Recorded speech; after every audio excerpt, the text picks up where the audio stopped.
मैं हूं आपका मेजबान मीर हिलाल हाजुरी। सुबह के 11:30 बज चुके हैं और अभी तक की खबरों के साथ आपकी खिदमत में हाजिर श्रीनगर के स्टूडियो से बराह रास्त। और नाज़रीन किराम, आज की इस नशिस्त में मुतअद्दिद खबरें जो अभी तक जो है सुर्खियां बनी हुई हैं वो हम आप तक पहुंचाने की कोशिश करेंगे, क्योंकि आज सुबह से ही श्रीनगर पुलिस की जानिब से छापामारी का सिलसिला शुरू हो गया है।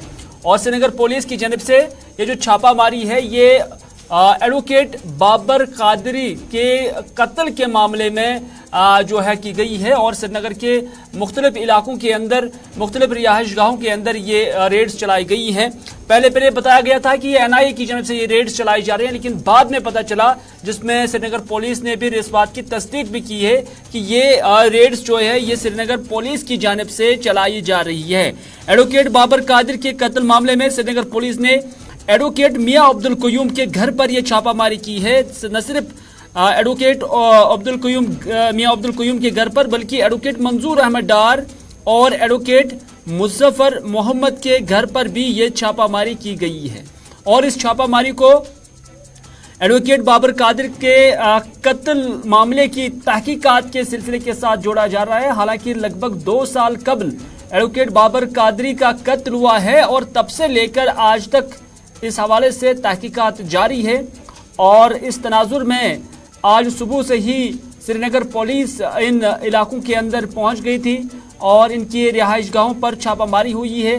क्या कुछ वहां पर हुआ है ये जानने के लिए इस वक्त हमारे साथ है साहिल इकबाल, जो हमें ग्राउंड जीरो से जो है तफसीलात फराम करेंगे। साहिल, क्या कुछ खबर है? क्योंकि माना जा रहा है कि अभी भी ये जो रेड्स है श्रीनगर पुलिस की जानिब से, जिसकी पुलिस ने खुद भी तस्दीक की है, वो कह रही हैं कि ये रेड्स अभी भी जारी हैं। क्या कुछ निकलकर सामने आया और क्या कुछ अपडेट है? बिल्कुल हिलाल, जिस तरह से आपने पहले ही खबर के आगाज में ही बताया कि ये जो रेड्स इस वक्त चल रही हैं पुलिस की तरफ से, जो कि एडवोकेट्स के घर पर है, 3 एडवोकेट्स के घर पर चल रही हैं इस वक्त, जिसमें मियां कयूम का घर भी शामिल है।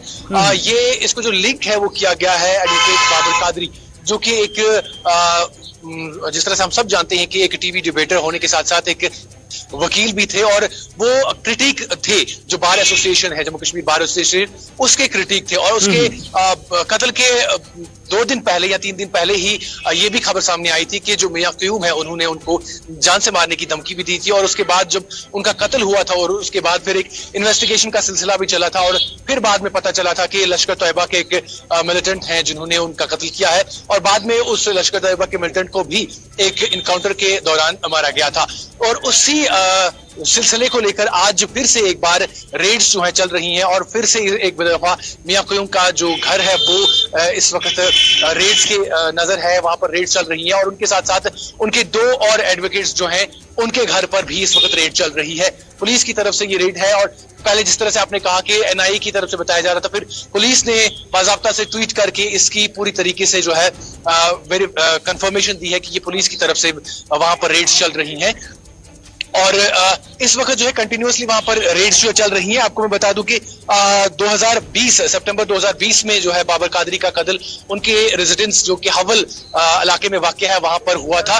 और उसके बाद पुलिस स्टेशन लाल बाजार जो है वहां पर FIR दर्ज हुआ था और उसी FIR के तहत इस वक्त ये रेड्स जो हैं वहां पर चल रही हैं। और जैसे ही ये रेड्स वहां पर कंक्लूड होती हैं उसके बाद पुलिस का बाज़ाब्ता से जो है स्टेटमेंट जारी होगा और ये बताया जाएगा, या प्रेस कॉन्फ्रेंस के दौरान या वो स्टेटमेंट जारी करेंगे और इस बात की पूरी तरीके से तस्दीक की जाएगी कि वहां किस चीज को अब लेकर जो है दोबारा वहां पर इस वक्त रेड्स चल रही हैं और वहां से क्या कुछ बरामद हुआ है, वहां पर क्या कुछ को लेकर बाद में पुलिस कंफर्मेशन दे सकती है। हालांकि ये पुलिस का डोमेन है, तहकीकात का हिस्सा है। फिलहाल साहिल इकबाल, आपका बहुत बहुत शुक्रिया इस खबर के हवाले से जानकारी देने के लिए।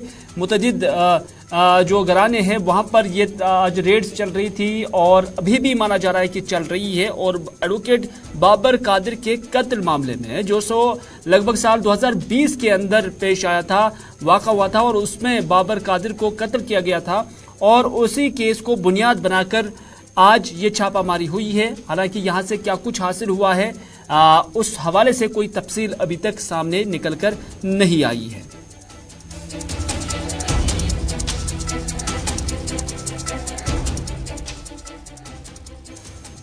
नाज़रीन, पूरे मुल्क के अंदर जो स्मार्ट सिटीज का प्रोग्राम था उसमें जो है कहीं ना कहीं डिले हुआ है, क्योंकि इसकी तकमील में डिले इस वजह से हुआ है क्योंकि पिछले 2-2.5 साल के अंदर जो कोविड का कहर रहा उसकी वजह से जो स्मार्ट सिटीज पर जारी काम था वो थम सा गया है, क्योंकि कोविड के दौरान बड़ा रोकथाम जो है वो लगा है। शहर श्रीनगर को भी ये ख्वाब दिखाया गया कि ये स्मार्ट सिटी के दायरे के अंदर लाया जाएगा और उससे भी स्मार्ट सिटी बनाया जाएगा। तो इस तरह से जून 2023 तक जो उसकी मियाद बढ़ा दी गई थी तमाम शहरों की तरह, तो वहीं पर माना जा रहा है कि जिस नवीयत से श्रीनगर के इस स्मार्ट सिटी पर प्रोजेक्ट पर काम जारी है, ऐसा लग रहा है कि ये 2023 तक मुकम्मल नहीं हो जाएगा।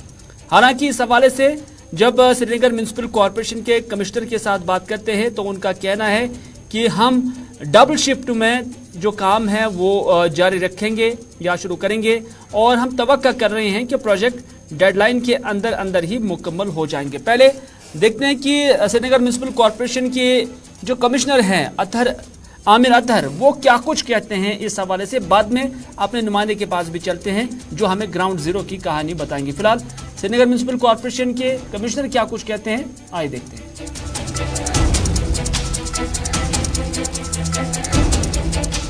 जितने भी प्रोजेक्ट स्मार्ट सिटी के प्रोजेक्ट्स हैं जिनमें पिछले इनफैक्ट जो साल भर में it took us some time to conceptualise them, उनके डीपीआरस, उनकी टेंडरिंग सब चीज़ें हो चुकी हैं और इस समय सभी प्रोजेक्ट्स पे काम चल रहा है। अब कोशिश हम लोग कर रहे हैं कि डबल शिफ्ट्स में नाइट शिफ्ट में भी काम हो। इनफैक्ट जो सिटी के जो सीबीडी एरिया के प्रोजेक्ट्स हैं, चाहे वो एमए रोड का प्रोजेक्ट है, पोलो व्यू का प्रोजेक्ट है, रेजिडेंसी रोड है, बटमालू के प्रोजेक्ट्स हैं, वो रिवर फ्रंट का प्रोजेक्ट है, इनमें नाइट शिफ्ट में भी मैंडेटरीली काम इन दिनों कंटिन्यूसली चलता है। हम इसको रेगुलरली मॉनिटर कर रहे हैं। अब काम इनमें पिछले 2 महीने 3 महीने से शुरू हुआ है, तो 3 महीना is a very shortest span of time, but we are committed to it. All these projects will be completed within a time bound manner. और मैं इस चीज की भी अश्योरिटी देता हूँ, इस पेस पे कोई और एजेंसी, कोई और डिपार्टमेंट काम नहीं कर पाएगा शायद जिस पेस के साथ स्मार्ट सिटी इस समय काम कर रही है, जिस पेस के साथ हमारे जो है एजेंसीज काम कर रही हैं। We are all committed to it. हम इसको डेली बेसिस पे। चलिए, आमिर अख्तर कहते हैं कि हम कमिटेड है, वादाबंद है कि जो डेडलाइन दी गई है उसके अंदर ही इस प्रोजेक्ट को मुकम्मल किया जाएगा। हम भी दुआगो है कि वक्त मुकर्रर के अंदर अंदर ही ये काम मुकम्मल हो जाए, क्योंकि उससे न सिर्फ शहर की जो शान रफ्ता है वो बहाल हो जाएगी, बल्कि आम लोगों को भी जदीद सहूलियात जो है वो मैसर होंगे। फैसल इस वक्त मेरे साथ है क्योंकि अतर अमीन साहब यही कहते हैं कि वो बहुत जल्द इस प्रोजेक्ट को मुकम्मल करेंगे और जो जून 2023 की डेडलाइन दी गई है, मुख्तलिफ शहरों की तरह श्रीनगर शहर को भी जाज़ब नज़र बनाया जाएगा, स्मार्ट सिटी के दायरे के अंदर लाया जाएगा। और उनका ये भी कहना है कि 3 महीने के अंदर अंदर जो पिछले 3 महीने गुजरे हैं, सभी प्रोजेक्ट्स पर, सभी एंगल्स पर अभी काम जारी व सारी है। फैसल, आप ग्राउंड जीरो से हैं, तो क्या कुछ आपको वाकई वो चीज़ नज़र आ रही है जिससे लगता है कि साल 2023 की जो डेडलाइन है उसके अंदर अंदर ही श्रीनगर सिटी जो है वो भी स्मार्ट सिटी के दायरे के अंदर वाकतन आ जाएगी? देखिए हिलाल, जिस तरह से आप पहले ही कह रहे हैं कि जिस तरीके से काम इस वक्त चल रहा है, तो ऐसा एक्सपेक्ट नहीं किया जा सकता है कि 2023 तक ये काम कंप्लीट हो सकता है, क्योंकि जो इस वक्त के बड़े प्रोजेक्ट स्मार्ट सिटी के तहत, चाहे वो जहलिम रिवर फ्रंट की बात हो, क्राफ्ट सेंटर की बात हो, उस पर अभी काम शुरू हुआ है। और काम ऐसा शुरू हुआ है कि जो वहां पे पुराना ढांचा था उसको फिलहाल डिसमेंटल किया जा रहा है, क्योंकि जो जहलिम रिवर फ्रंट है उसको उसकी ब्यूटिफिकेशन की जा रही है। लेकिन पहले अभी इस वक्त जो वहां पे पुराना ढांचा था, चाहे वहां पे फेंसिंग की गई थी, ब्लॉक था, उसको फिलहाल हटाया जा रहा है। और इसके बाद फिर कब काम स्टार्ट होगा, उस पर कब किस तरह से ब्यूटिफिकेशन की जाए, क्योंकि वो 80 करोड़ रुपए का प्रोजेक्ट है और उसमें काफी टाइम भी लग सकता है। इस तरह से हम साफ तौर पर कह सकते हैं कि जो टाइम दिया गया है उसमें वो जो है कंप्लीट नहीं होगा। और जो बाकी प्रोजेक्ट दिया गया जो इस वक्त कंप्लीशन में हो, जिनको कहा गया कि वो कंप्लीट हो गए, वो भी अभी विजिबल, एक साइड से कह सकते हैं विजिबल नहीं है। और इसके साथ साथ जो बाकी प्रोजेक्ट है, चाहे क्राफ्ट सेंटर की, बटमालू की बात हो, वो भी एक बहुत बड़ा प्रोजेक्ट है, क्योंकि वो हेरिटेज के मुताबिक बनाया जाएगा, ट्रेडिशनल तौर तरीके से वो बनाया जाएगा। उस पर अभी भी जो थोड़ा बहुत ही काम चल रहा है, लेकिन जो स्पेस जो पेस उसमें होनी चाहिए थी, जो स्पीड काम में होनी चाहिए थी, वो इस वक्त देखी नहीं जा रही है। फैसल, आपका मानना है कि अभी सिर्फ तोड़ फोड़ ही है, अभी जो पुराना कुछ था जिससे मुनहदिम करना है बस उसी को मुनहदिम किया गया है, और बाकी जो काम जहां पर नया काम शुरू होना है वो काम शुरू नहीं हुआ। बल्कि बाज लोग हमें सोशल मीडिया पर यह भी लिखते हैं कि अभी तो स्मार्ट सिटी के तहत सिर्फ जो पिलर्स हैं फ्लाईओवर के उसका रंगरोगन ही किया गया है, पेंटिंग ही बनाई गई है, अभी इससे काम की शुरुआत जो है तस्वुर नहीं किया जा सकता है। देखिए बिल्कुल, जैसा से मैंने पहले कहा जहलम रिवर फ्रंट की बात की मैंने, तो पहले अभी इस वक्त वहां से पुरानी फेंसिंग जो है वो अभी हटाई जा रही है और उस पे साइकिल ट्रैक बना है, लेकिन उस पे अभी भी काम नहीं शुरू हो जाए। डल की बात हो, डल की ब्यूटिफिकेशन करनी है, लेकिन उस पे भी अभी जो पुराना ढांचा है उसको डिसमेंटल किया जा रहा है, लेकिन जो नया काम है वो अभी भी स्टार्ट नहीं हुआ है। जो पहले टाइम दिया गया है जून का कोविड-19 के बाद जो एक्सटेंड किया गया था, तो साफ तौर पर ये कह सकते हैं कि जिस नवीयत से इस वक्त काम चल रहा है, जिस स्पीड से काम चल रहा है, वैसे ये काम कंप्लीट नहीं हो सकता है और आने वाले दिनों में भी मजीद इसमें स्पीड लाने की जरूरत। जिस तरह से आमिर ने कहा कि हमें डबल शिफ्ट में करना होगा, लेकिन अभी तक ये फैसला नहीं लिया गया है कि कब से ये डबल शिफ्ट स्टार्ट होगा, कब से ये नाइट शिफ्ट स्टार्ट होगा। और मैंने पहले ही कहा कि अभी पुराना ढांचा ही हटाया जा रहा है कि नए काम का भी नहीं पता कब चलेगा। और जो प्रोजेक्ट कंप्लीट हो चुके हैं, चाहे वो वेंडिंग जोन की बात हो जिसको कंप्लीशन में लगाया गया है, लेकिन उसमें से अभी भी एक ही वेंडिंग जोन रेडी किया गया है और अभी 4 जो है उनका अभी पता नहीं है, उनका काम अभी स्टार्ट नहीं हुआ है। ऐसे बहुत सारे प्रोजेक्ट है जो स्मार्ट सिटी के तहत खोलने जा, चाहे हेरिटेज साइट्स की बात हो या डल की ब्यूटिफिकेशन की बात हो, इस पर अभी भी जो है हम कह सकते हैं पॉजिटिव वे में अभी काम स्टार्ट नहीं हुआ है, अभी भी उसमें डिले हो रहा है और काम की स्पीड जो है काफी कम है। मैन एंड मशीनरी पूरी तरह से दिखाई नहीं दे रहे। अगर जहलम की बात करें तो इस वक्त वहां पे सिर्फ एक मशीन लगी हुई है जो कि पुराना जो वहां पे ढांचा उसको डिसमेंटल कर रहे हैं, जबकि उसके लिए जो स्मार्ट सिटी का जो प्रोजेक्ट है ये एक बहुत बड़ा प्रोजेक्ट है, इसके लिए पैसे भी काफी ज्यादा है। तो हम कह सकते हैं कि इसमें मशीनरी बहुत ज्यादा भी लगाई जा सकती थी जिस तरीके का ये प्रोजेक्ट है, लेकिन एक मशीन है वहां पे, एक डंपर वहां पे रखा गया और लोग जो मजदूर है वो भी उनकी तादाद भी काफी कम है। और कुल मिलाकर अगर हम कह सकते हैं कि जो सीरियसनेस होनी चाहिए थी इसमें वो अभी भी कहीं ना कहीं मिसिंग है। देखिए फैसल, जिस तरह से श्रीनगर म्युनिसिपल कॉर्पोरेशन के कमिश्नर साहब कहते थे कि अब डबल शिफ्ट में काम शुरू किया जाएगा, लेकिन हम आगे का जो हाल देखते हैं वो यही है कि आगे विंटर्स आने जा रहे हैं और विंटर्स के अंदर शिद्दत की सर्दी होती है और तकरीबन माह नवंबर के बाद डबल शिफ्ट क्या सिंगल शिफ्ट का भी कॉन्सेप्ट खत्म हो जाता है, क्योंकि फिर बर्फबारी होती है, ठंड होती है, चिड़ै कलान होता है और ये जो सिलसिला है लगभग मार्च के महीने तक रहता है। यानी अगर डबल शिफ्ट कल सितंबर के महीने से भी शुरू होता है तो ज़्यादा से ज़्यादा ये नवंबर के महीने तक चल सकता है, फिर नवंबर, दिसंबर, जनवरी, फरवरी, मार्च 5 महीने आपका सिंगल शिफ्ट भी नहीं चलेगा। और जो प्रोजेक्ट की डेडलाइन है इन्हीं 5 महीनों के अंदर जब ये काम बैठ जाएगा, काम नहीं हो पाएगा, तो फिर ऐसा लग रहा है कि ये सिर्फ बयानात ही हैं और ग्राउंड जीरो पर आगे का जो सिस्टम दिख रहा है वो जून की डेडलाइन पार कर जाएगी और जून के बाद जो है हो सकता है कि ये प्रोजेक्ट कभी शर्मंदे ताबीर होगा।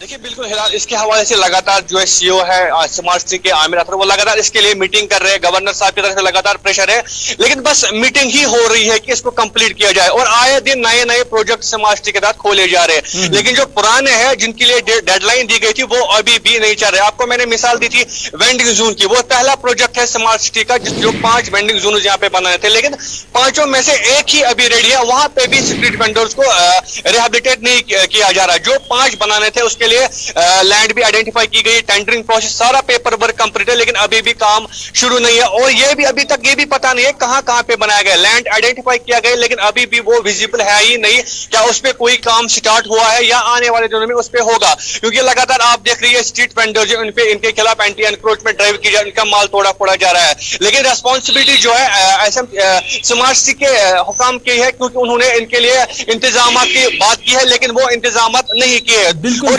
बहुत बहुत शुक्रिया पूरी जानकारी देने के लिए, क्योंकि ग्राउंड जीरो पर आप इस सारी सूरत हाल को देख रहे हैं। हम यही कह सकते हैं कि अभी जो स्मार्ट सिटी का कॉन्सेप्ट जम्मू कश्मीर के अंदर लाया गया या श्रीनगर के अंदर लाया गया, इसका काम भले ही सरकार और एडमिनिस्ट्रेशन कंसर्न अफसरान ये कहते हैं कि डबल शिफ्ट के जरिए अब इस काम को अंजाम दिया जाएगा और जो मुकर्रर डेडलाइन है उसके अंदर अंदर इसे मुकम्मल किया जाएगा, लेकिन ऐसा लग रहा है कि काम अभी इब्तिदाई मरहले में ही है। अभी पुराने मामलात को ही तोड़ फोड़ की जाती है, नया कुछ स्टार्ट नहीं हुआ है। आगे विंटर्स है और विंटर्स में काम डबल शिफ्ट का कॉन्सेप्ट बिल्कुल भूल जाइए और 2023 जो जून की डेडलाइन दी गई है, ऐसा लगता है कि ये ख्वाब अभी श्रीनगर का शर्मंदे ताबीर न होने वाला है और अगर हो जाता है तो वाकई ऐसे अफसरान फिर दाद के मुस्तहिक हैं और साथ ही साथ इसे एक मिरेकल भी तस्वर किया जा सकता है।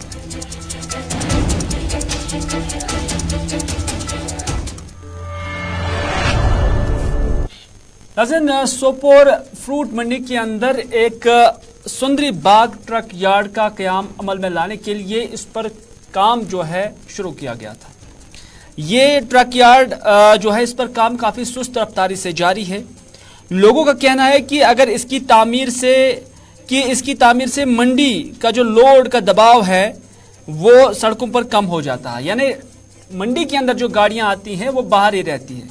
अगर ये ट्रक यार्ड बन जाता तो फिर ये ट्रक्स जो है अंदर यार्ड के अंदर रह जाती और उसका दबाव बाहर सड़कों पर नहीं रहते, और उससे जो एक मुलाजिम है वो वक्त पर काम पर पहुंचता, एक मजदूर वक्त पर काम पर पहुंचता, एक तालिब इल्म वक्त पर स्कूल पहुंचता।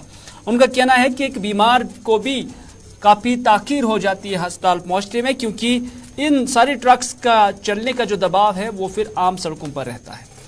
उनका कहना है कि अगरचे इस पर काम शुरू किया गया ताहम काफ़ी सुस्त रफ्तारी से ये काम जारी है, जो कि कश्मीर के अंदर एक रिवायत है कि यहाँ काम सुस्त रफ्तारी से ही चल रहे हैं। और साथ ही साथ न सिर्फ ये ट्रक यार्ड बल्कि यहाँ गेस्ट हाउस भी नामुकम्मल है, उसकी तामीर भी नामुकम्मल है, क्योंकि यहाँ जो इस मंडी के साथ वाबस्ता लोग हैं, जो बाहर के मेहमान या कारोबारी यहाँ कश्मीर के इस सोपोर मंडी के अंदर आते हैं, उनके लिए यहाँ सरकार ने एक गेस्ट हाउस बनाया था ताकि ऐसे जो व्यापारी हैं वो एक सेफ जोन में रहेंगे, इन्हीं गेस्ट हाउस में रहेंगे और उनके लिए आसानी पैदा हो जाएगी। लेकिन उस पर भी काम जो है रुका हुआ है, उस पर भी काम जो है काफ़ी सुस्त रफ्तारी से चल रहा है। नतीजा ये है कि दोनों प्रोजेक्ट अभी नामुकम्मल है और उस पर काम नहीं हो रहा है, जिसकी वजह से यहाँ काम कर रहे लोगों को काफ़ी मुश्किलात का सामना है।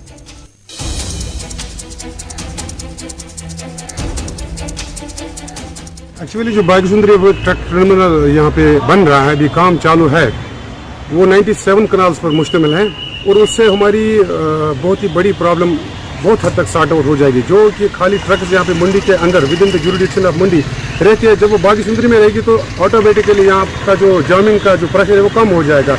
उसमें काम चल रहा है, कल भी कुछ डोजर्स लगे हुए हैं, उसमें वर्कआउट चल रहा है। हम ये चाहते हैं कि वार पुटिंग बुनियाद पर उस पर और तेज काम किया जाए ताकि जो भी खाली ट्रक या मंडी के अंदर रहती है वो बिल्कुल वहाँ पे जाए और यहाँ पर जामिंग का कोई मामला न हो पाए। मुश्किलात तो बहुत सारे हैं, आपको हम बताना चाहेंगे। अभी एपीएमसी जो है, एपीएमसी का एक गेस्ट हाउस है जो कि 10 कमरों पर मुश्तमिल है, बेकार पड़ा हुआ है। इसका मतलब क्या है? एपीएमसी गेस्ट हाउस जो है, जो भी हमारे बाहर के बायर्स है, चाहे इंटरनेशनल हो या नेशनल लेवल के हो, उनके लिए एकोमोडेशन की सुविधा होनी चाहिए। एपीएमसी का बुनियादी हक है, लेकिन हमें पता नहीं कि किन बुनियादों पर उसको स्टार्ट नहीं किया गया, उसको रेनोवेट नहीं किया गया, वो बिल्कुल खस्ता हालत में। हम अब ये चाहते हैं कि खासकर डायरेक्टर साहब से हम गुजारिश करते हैं कि उसको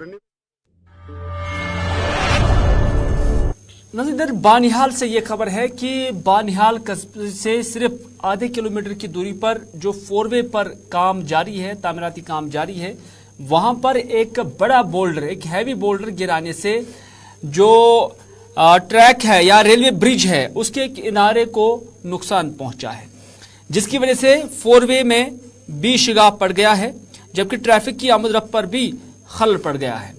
इंतजामिया सूरत हाल का जायजा ले रही है और उसकी बहाली के लिए काम शुरू भी हो गया है। लेकिन यहाँ मकामी लोग इस हवाले से क्या कुछ कहते हैं, उन्हीं की जुबानी सुनने की कोशिश करेंगे।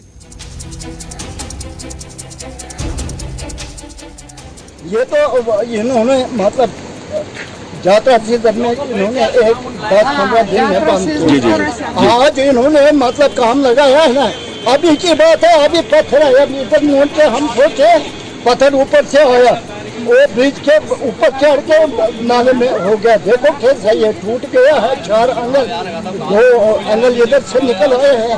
ये आंखों के सामने की बात है। उधर भी है, ट्रैफिक वाले हैं, वर्कर है, इनके हेल्पर है। हमने सिटी भी मारी इनको, बाद में इसको नीचे मार। मैं खुद वहाँ पहुँचा था, नीचे नाले में फेंक दिया। गया तो गया, गरीब लोग गए, दबा तो गए।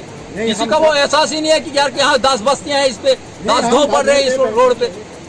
और परसों लाई मशीन ऊपर से चला के मैगडम, सारा मैगडम ऊपर से इधर तक खराब कर दिया। आरिफ वहीद हम इसी खबर के साथ जुड़ने की कोशिश करेंगे, क्योंकि ये जो बानिहाल का वाक़ा है इस पर मकामी लोग काफ़ी गुस्से में दिख रहे हैं। आरिफ, क्या कुछ वाक़ा है? मकामी लोग काफ़ी गुस्से में दिख रहे हैं, काफ़ी नाखुश नज़र आ रहे हैं। क्या ये एक्सीडेंटली यहाँ पर हुआ या फिर जो अथॉरिटीज़ यहाँ पर काम कर रही है उनकी गफलत की वजह से ये वाक़ा यहाँ पर पेश आया है, जिसकी वजह से जो मकामी लोग हैं वो बिल्कुल ख़तरा महसूस कर रहे हैं? जी बिल्कुल सर, मैं आपको बताता चलूं कि ये गफलतचारी नहीं है, बल्कि इसे हम ये कहेंगे कि ये कंप्लीट वायलेशन है। जिस तरह से ट्रक ड्राइवर्स या आम लोग जिस तरह से वक्त पर जो है इस तरह के मामला उठाते हैं, जहां पर कई रोज पहले जो है सरकार से टाइम मांगा गया था कि जनाब सुबह 4 बजे से लेकर जो है 9 बजे तक जो है काम किया जाएगा बेंचिंग के लिए, या इससे पहले भी कभी कभार जो है एक दिन के लिए हाईवे बंद रहता था। तो इतनी फैसिलिटी सरकार की तरफ से प्रोवाइड करने के बावजूद भी अगर देखें तो रामबन बानियाल सेक्टर में यहाँ पर आप देखें कि खवातीन जो है। आरिफ वहीद के साथ हमारा राब्ता मुनक़ता हो चुका है, हम कोशिश कर रहे हैं एक बार फिर से उनसे जुड़ने की। जी बिल्कुल आरिफ, आप तक आवाज आ रही है, कंटिन्यू कीजिए। बिल्कुल सर, मैं आपको बताने की कोशिश करूंगा कि यहाँ पर अगर ईमानदारी से बात करें तो वर्किंग एजेंसी के ऊपर किसी किस्म की कोई लगाम नहीं है। जहाँ पर नीचे खवातीन जो है वो डंगरू के साथ ही कई स्कूली बच्चे जो है इस ब्रिज को क्रॉस करते हैं। यहाँ से रेलवे टनल्स के लिए मटेरियल दिया जाता है। अगर रेलवे अथॉरिटी की इस प्रॉपर्टी को जो है इस तरह से मिसाल के तौर पर जो है वो नॉर्म्स के तहत जो है वो नहीं लिया जाता है, सीरियस नहीं लिया जाता है, तो आम लोगों की सुनवाई भी नहीं होती है। जहां पर आप ये मान के चलते हैं कि 10:30 के करीब भी जो है इस वक्त भी जो है बोल्डर्स के ऊपर जो है काम किया जा रहा है, कटिंग का काम किया जा रहा है, जो कि सरकारी तौर पे जो है गाइडलाइन के खिलाफ है।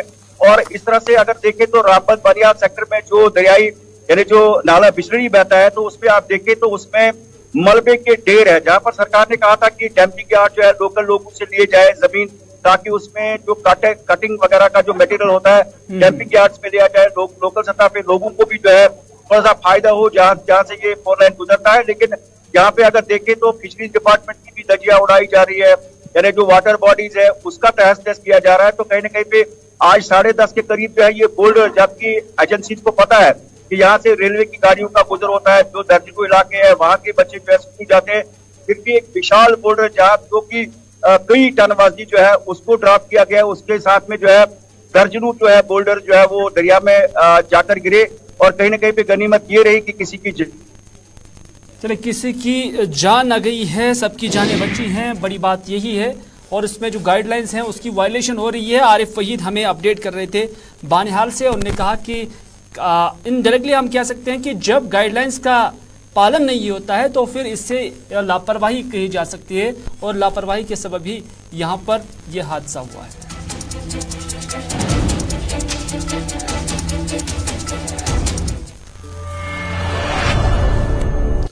नाज़रीन, घर घर जल घर घर नल, ये तो सरकार के विरुद्ध लब है। जो भी कोई ऑफिसर महकमा जल शक्ति के साथ वाबस्ता है तो बार बार यही कहते हैं, और आला हुक्काम से भी यही कहा जाता है कि आम शहरियों को पीने का साफ पानी फराहम करने के लिए ये स्कीमें जो हैं यहाँ पर चलाई जा रही है। और ये भी दावा किया जा रहा है कि अब हर घर नल जो है, हर घर नल जल पहुँचाया जा रहा है। लेकिन अनंतनाग या साउथ कश्मीर के कई ऐसे इलाके हैं जहां न नल का कॉन्सेप्ट है और ना ही जल का कॉन्सेप्ट है, क्योंकि इन इलाकों के अंदर लोग आज भी उसी रिवायत को बरकरार रखे हुए हैं कि मटके को अपने सर पर उठा के 1 किलोमीटर 2 किलोमीटर या 2.5 किलोमीटर दूर से ये पानी लाना पड़ता है। और यहाँ की जो बहनें हैं, यहाँ की जो खवातीन हैं, उन्हें काफ़ी शदीद मुश्किलात का सामना करना पड़ रहा है। आज अगरचे गर्मी का मौसम है, मौसम गर्मा है, लेकिन अंदाज़ा कीजिए जब सर्दियां होंगी, जब बर्फ़ होंगी, और उस दौरान यहाँ की सूरत हाल कैसी होगी। इन माँ बहनों को, यहाँ की बच्चियों को, यहाँ की खवातीन को कितनी दूर से ये पानी लाना पड़ता है और किन मुश्किलात से जूझना पड़ता होगा, आप अंदाज़ा कर सकते हैं। ये जो तस्वीरें आप देख रहे हैं, ये रेंचक बस्ती अनंतनाग का एक ऐसा इलाका, एक पसमानदा इलाका है जो हर एतबार से ही पसमानदा लगता है। इसका मतलब ये नहीं कि ये अनंतनाग से दूरी पर वाक़ा है, बल्कि ये डेवलपमेंट के एतबार से भी काफ़ी पसमानदा है। और यहाँ आज भी 2-1.5 किलोमीटर, 2.5 किलोमीटर, 2 किलोमीटर दूर से लोगों को पानी लाना पड़ता है, जिसकी वजह से उन्हें शदीद मुश्किलात से दो चार होना पड़ रहा है।